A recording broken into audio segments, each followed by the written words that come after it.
Salve saudara-saudari yang terkasih dalam nama Tuhan kita Yesus Kristus.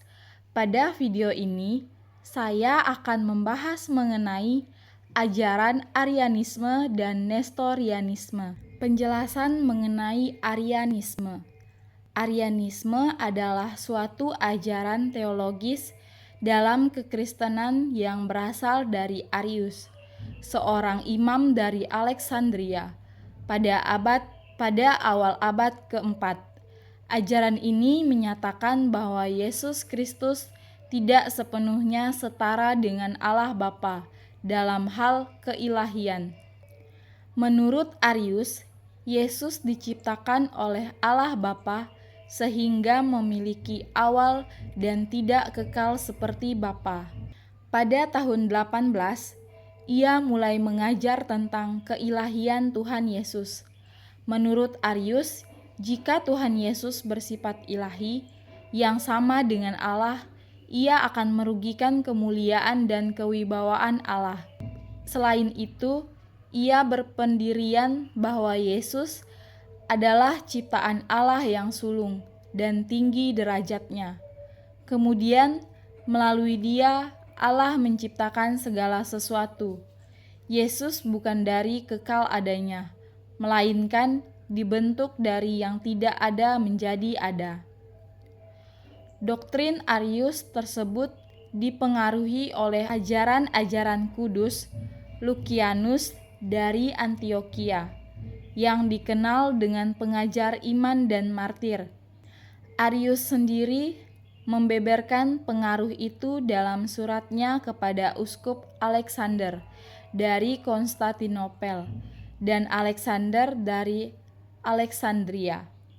Arius hidup dalam kurun waktu ketika gereja timur atau ortodoks sedang terbelah di dalam masalah kristologi. Keyakinan menyatakan bahwa Kristus itu tidak ilahi, tetapi diciptakan. Baginya, hanya Bapa sajalah Allah. Dia lebih dekat pada Allah daripada semua yang lain. Segala ciptaan berhubungan dengan Allah melalui Putra. Misalnya, Allah menciptakan segala sesuatu melalui Kristus. Pandangan ini ditentang oleh Uskup Alexandria. Menurutnya, Logos bukannya suatu zat antara Allah dengan dunia, melainkan Logos sendiri adalah Allah sedari kekal.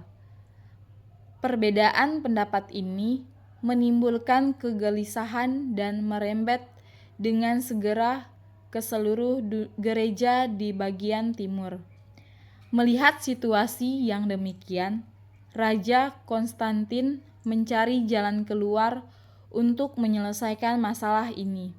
Diselenggarakan konsili oikomenis di Nikea yang dihadiri oleh 318 orang.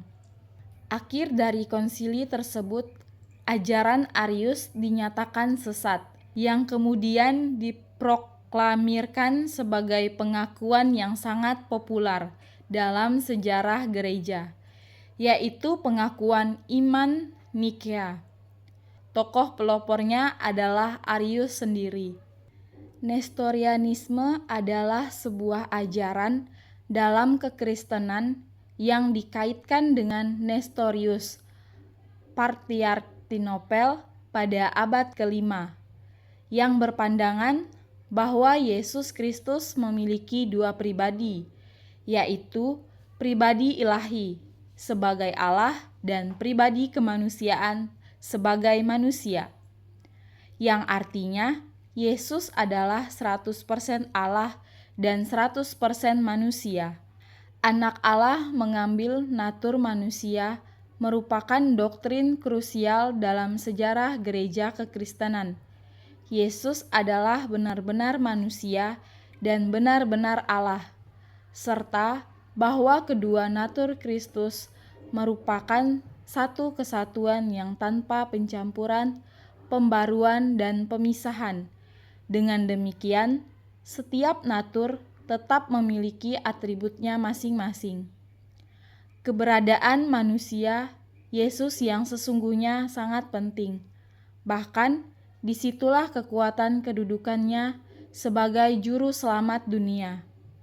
Dia harus menjadi manusia sungguh-sungguh supaya dapat menggenapkan nubuat sebagai anak domba Allah, untuk mati sebagai tebusan dosa isi dunia.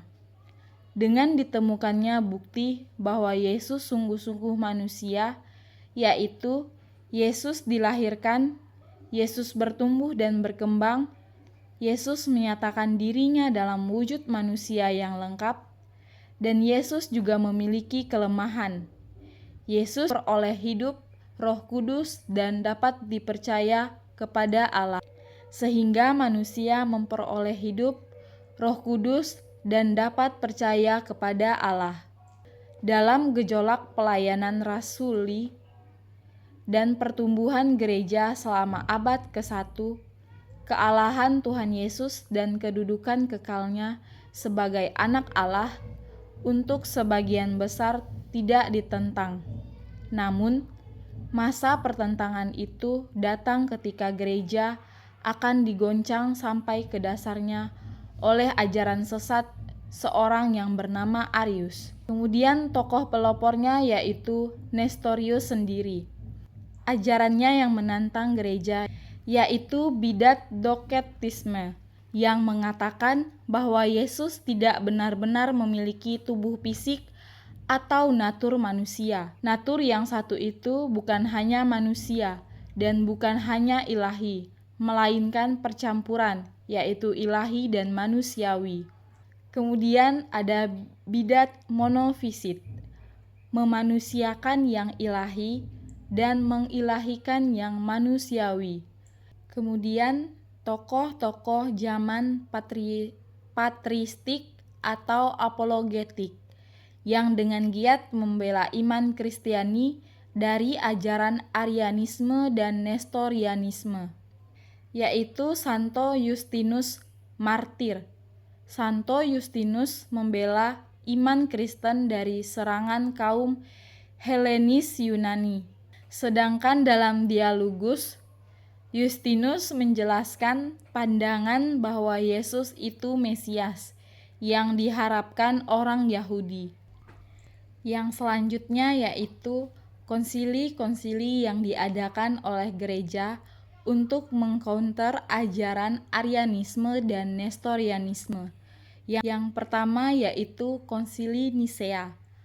Konsili Nisea didaftar sebagai yang pertama di antara konsili-konsili lainnya. Athanasius yang menghadiri konsili itu dalam kedudukannya sebagai diakon dan sekretaris Uskup Alexander dari Alexandria di Mesir mengatakan bahwa menjelang akhir hidupnya dan setelah memberikan berbagai tokoh lain, bahwa konsili ini dihadiri oleh 318 uskup pada tahun 368. Yang datang dari barat hanya ada beberapa. 2 imam yang hadir selaku utusan uskup Roma. Uskup Osius dari Cordoba, Spanyol. Kira-kira ada 20 orang yang datang dari Afrika Utara dan Lembah Nil.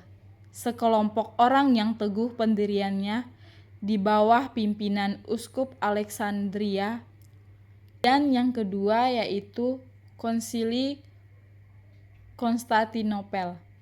Pandangan mengenai Kristus ini dikutuk dalam Konsili Efesus tahun 431. Konflik mengenai pandangan ini mengakibatkan skisma Nestorian yang memisahkan gereja timur.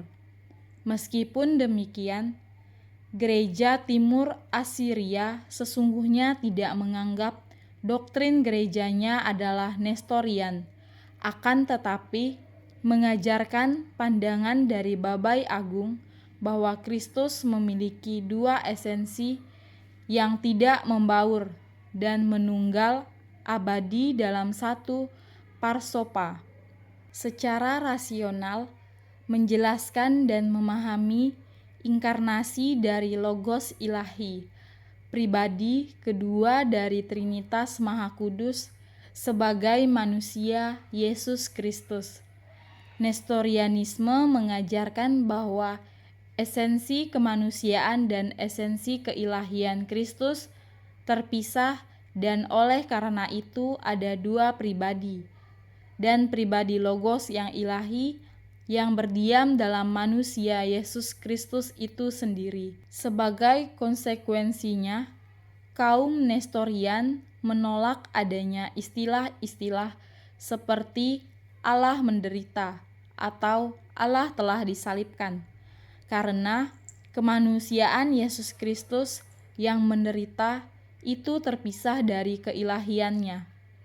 Demikian pula mereka menolak istilah Theotokos atau yang melahirkan Allah atau Bunda Allah sebagai gelar Maria.